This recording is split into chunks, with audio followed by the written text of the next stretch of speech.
menuntun kami, sehingga firman-Mu yang kami baca, kami pelajari bersama, kami pahami, dan Tuhan memampukan kami untuk kami dapat mempraktekkan firman-Mu dalam hidup kami hari lepas hari. Terima kasih Bapa, berkuasalah atas kami pada saat ini, atas ruangan ini, bahkan atas hidup kami. Di dalam nama Tuhan Yesus kami berdoa. Amin. Nah, Tuhan silakan duduk.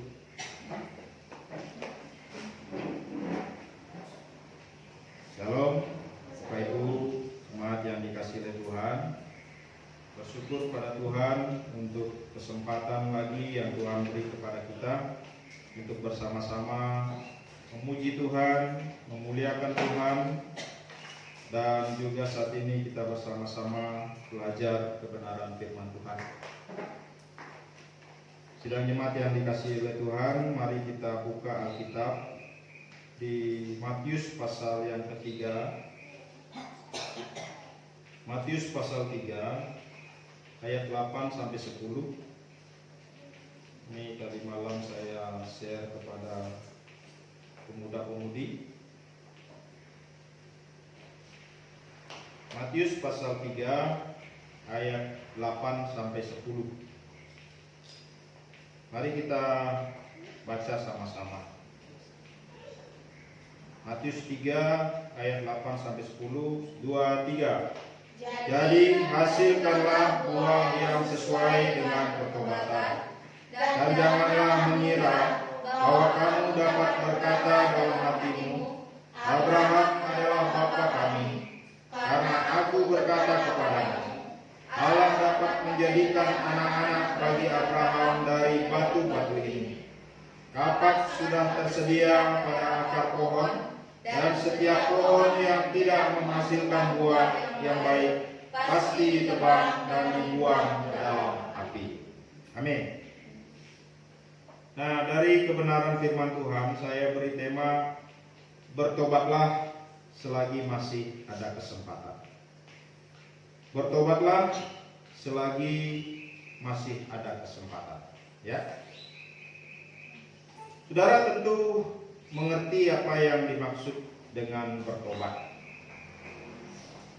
Secara sederhana kita pahami, bertobat adalah kembali kepada jalan yang benar, kan gitu ya.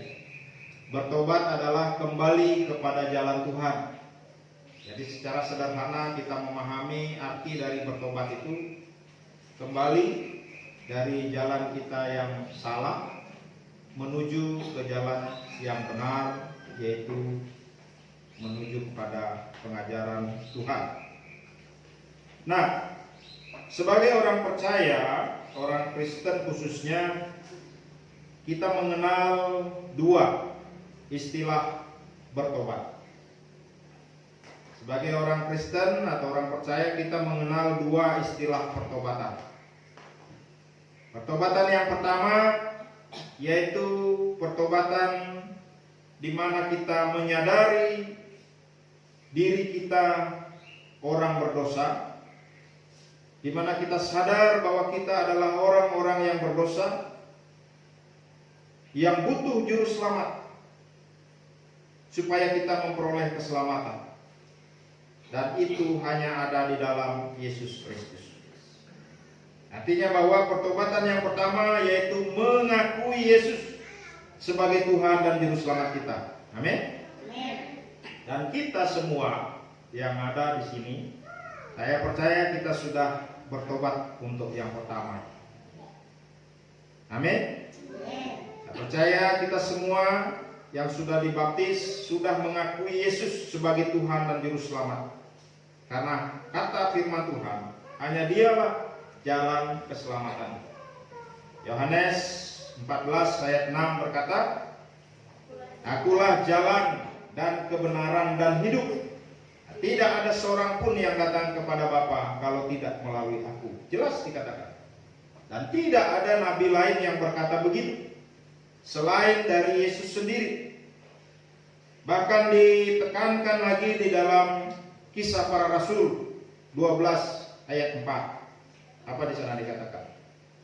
Bahwa di bawah kolong langit ini Tidak ada nama lain yang olehnya manusia diselamatkan selain dari Dia, yaitu Yesus Kristus. Tidak ada nama lain. Jadi itulah pertobatan yang pertama, bahwa kita yang dulunya belum mengenal Kristus dan sadar akan dosa-dosa kita, akhirnya kita menerima Yesus, mengakui Dia sebagai Tuhan dan Juru Selamat kita. Karena itulah yang juga ditekankan oleh Yohanes 3 ayat 16. Karena begitu besar kasih Allah akan dunia ini, sehingga Ia telah mengaruniakan anaknya yang tunggal, supaya setiap orang yang percaya kepadanya tidak binasa. Jelas ya? Tidak binasa, melainkan memperoleh hidup yang kekal. Dengan sederhana, kalau bahasa umumnya dikatakan, supaya setiap orang yang percaya kepada Yesus tidak masuk neraka, tetapi masuk surga. Kan begitu? Nah, itu pertobatan yang pertama. Pertobatan yang kedua, saudara, kita tentu sadar dalam hidup ini, sekalipun kita sudah menerima Yesus sebagai Tuhan dan Juru Selamat kita, kita masih berpotensi, berpeluang, berkemungkinan untuk berbuat dosa. Benar tidak?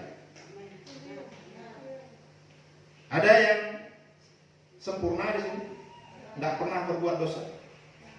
Padahal kan sudah dibaptis, sudah terima Yesus, sudah berdoa, sudah memuji Tuhan, sudah membaca Alkitab, tetapi masih enggak ada dosa.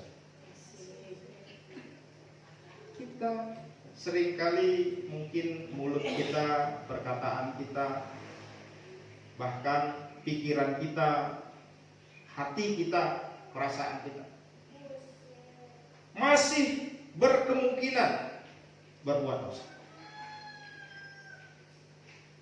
Untuk itulah firman Tuhan tegas berkata, ini saya sering mengulanginya untuk kita biar hafal ya. 1 Yohanes 1 ayat 8 dan 9. Coba Pak Yakobus dibuka. 1 Yohanes 1 ayat 8 dan 9. 1 Yohanes 1 ayat 8 dan 9. Nah, mari kita baca sama-sama. 1, 2, 3. Jika kita berkata bahwa kita tidak berdosa, maka kita menipu diri kita sendiri dan kebenaran tidak ada di dalam kita. 9. Jika kita mengaku dosa kita, maka Ia adalah setia dan adil, sehingga Ia akan mengampuni segala dosa kita dan menyucikan kita dari segala kejahatan. Amin. Inilah dosa yang mungkin kita lakukan setelah kita menerima Yesus. Setiap hari kita bisa saja berdosa. Maka itu penting bagi kita mengaku dosa di hadapan Tuhan.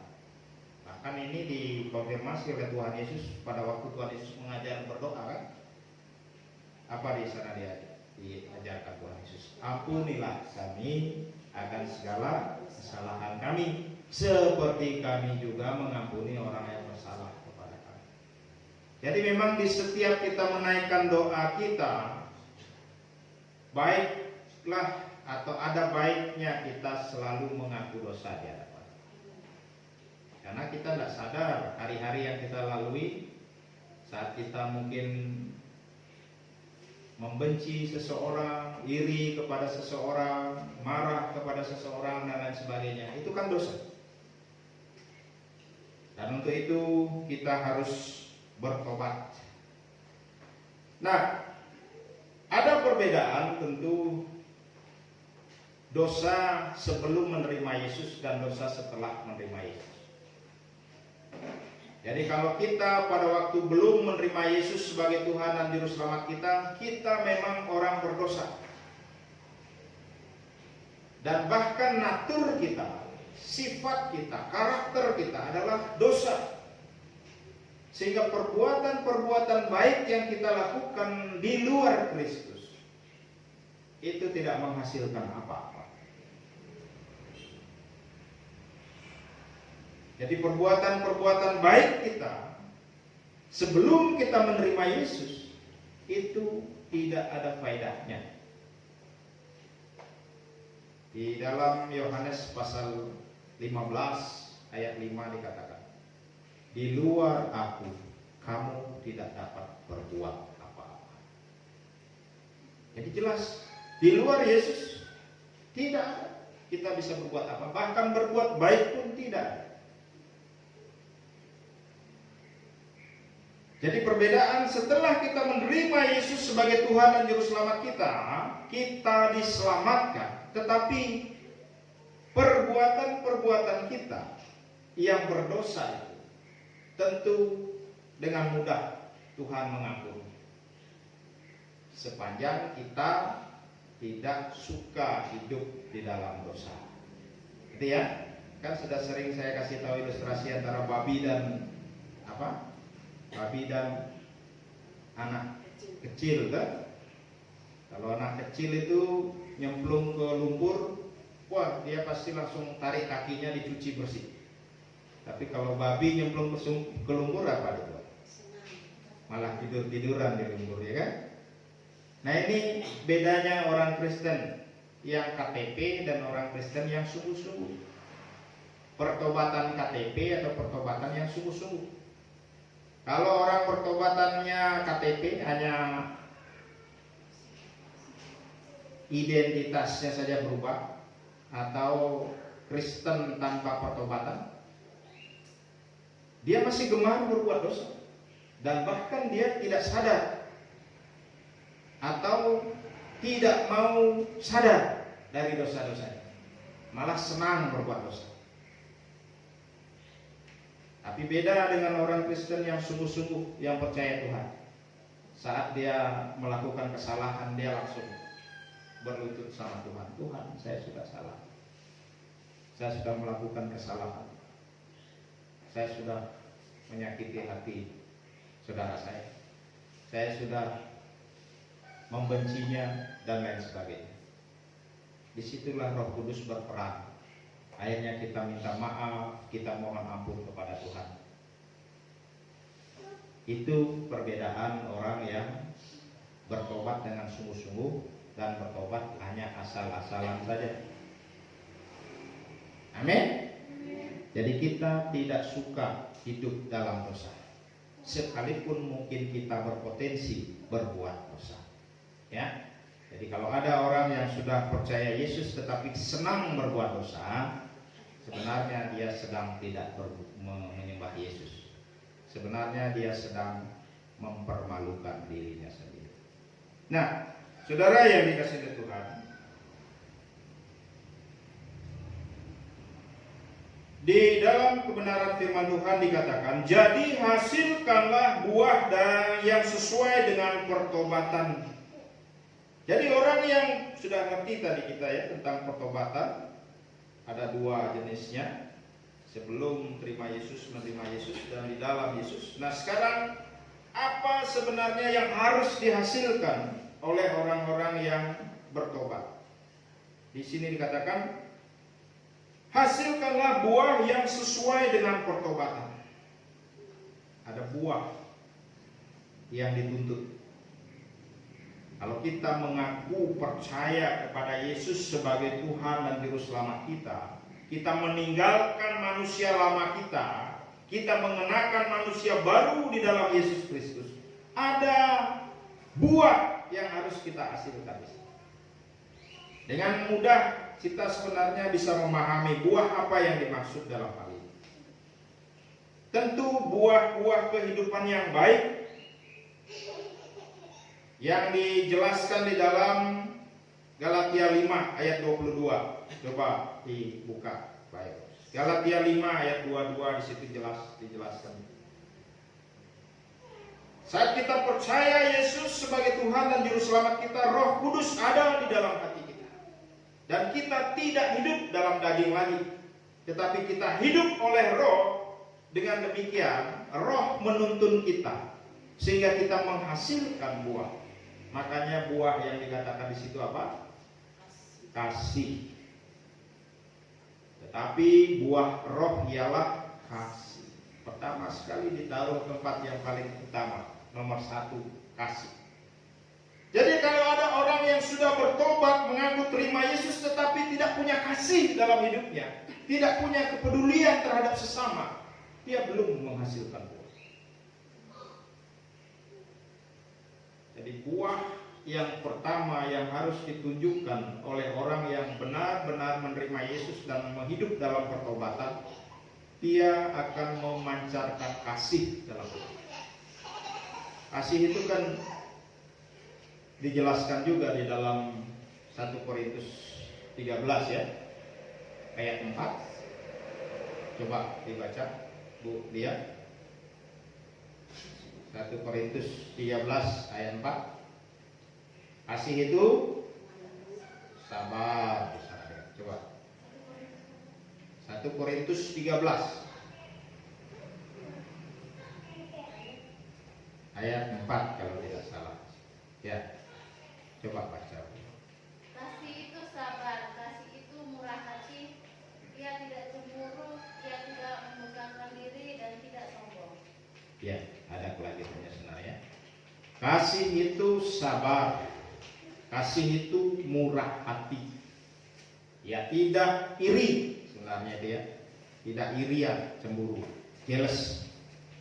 Dia tidak memegahkan diri, dia tidak sombong. Jadi orang yang sudah bertobat, menerima Yesus sebagai Tuhan dan Juru Selamatnya, dia menghasilkan buah. Buah yang pertama dikatakan firman Tuhan, ada kasih. Yang dijabarkan di dalam firman Tuhan lagi, dia itu sabar. Jadi kalau kita masih marah-marah, sebenarnya tidak ada kasih kan? Emosian. Kalau kita masih irian apa irian? Iri hatian, ya, bukan irian, ya, bukan orang irian, iri hatian. Wah, baru orang bisa gini, bisa gitu, udah mulai kita sakit hati. Orang iri hati itu paling bahaya. Bahayanya apa? Dia itu tidak dirugikan, tapi dia jengkel. Kan lucu ya? Coba pikirkan, orang iri itu kan kita nggak rugi kan? Nggak dicuri barang kita, nggak apa, tapi kita marah kalau orang lain senang, orang lain bahagia, orang lain sukses gitu. Entah kenapa ada sifat iri itu ya. Kita buang aja itu ya. Ya, buang aja sifat iri itu dalam. Masih punya nggak sifat iri dalam? Masih ada kan? Kita harus jujur, kita punya sifat iri. Ya? Masih ada. Coba bayangkan misalnya dari sekian kita kumpul misalnya 10 orang, hanya 5 orang yang dikasih sesuatu, gue yang 5-nya marah-marah. Padahal dia tidak dirugikan, tapi marah-marah deh. Ya, iri kan? Nah, itu yang pertama. Yang kedua, di sana dikatakan juga buah yang kedua apa? Sukacita. Wah, kasih sukacita. Sukacita ini banyak dijelaskan. Bersukacitalah dalam Tuhan. Bersukacitalah, gitu kan? Ada banyak firman Tuhan berkata di 1 Tesalonika 5 ayat 6 ya. Ayat bersukacitalah. Saudara, Tuhan mau kita sukacita menjalani hidup ini. Sebenarnya tanpa kita sadari itu adalah buah daripada pertobatan kita. Buah roh itu. Berarti kalau hati kita dipenuhi dengan sukacita, sebenarnya Roh Kudus sedang berkarya dalam diri kita sehingga ada sukacita. Karena tidak mudah orang bersukacita. Banyakan orang akan cemberut, menggerutu, marah-marah sehingga mukanya cepat tua. Tapi di sini semua mudah-mudah. Karena selalu sukacita. Amin. Selalulah sukacita. Jangan biarkan kepahitan, jangan biarkan amarah, kebencian itu menggerogoti kita sampai hati kita menjadi hitam dan muka kita pun menjadi gelap sehingga tatapannya menjadi mengerikan. Ya, iya, Bisa itu terjadi. Jadi kalau kita, makanya nikmatilah hidup ini. Tidak akan berakhir dengan dengan tragis. Tidak akan berakhir dengan tragis hidup kita. Jangan terlalu sedih. Hadapi, Tuhan punya planning dalam hidup kita masing-masing. Amin. Tuhan punya planning selama kita setia kepada Dia.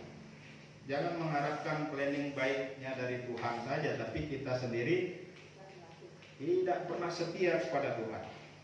Nah, buah selanjutnya damai sejahtera. Ini mendekati sukacita. Ada damai. Wah, kata dengar damai saja sebenarnya sudah enak gitu ya. Belum lagi memang benar-benar damai. Memang katanya tepat sekali. Ada damai. Ada nggak damai di hati kita? Dan mau damai supaya hati kita tuh nggak kayak membatu gitu ya. Terus ada sejahtera lah, sabar, kemurahan, kebaikan, kesetiaan. Jadi saudaraku, ini yang nampak, yang lahir di dalam hidup orang yang bertobat. Jadi secara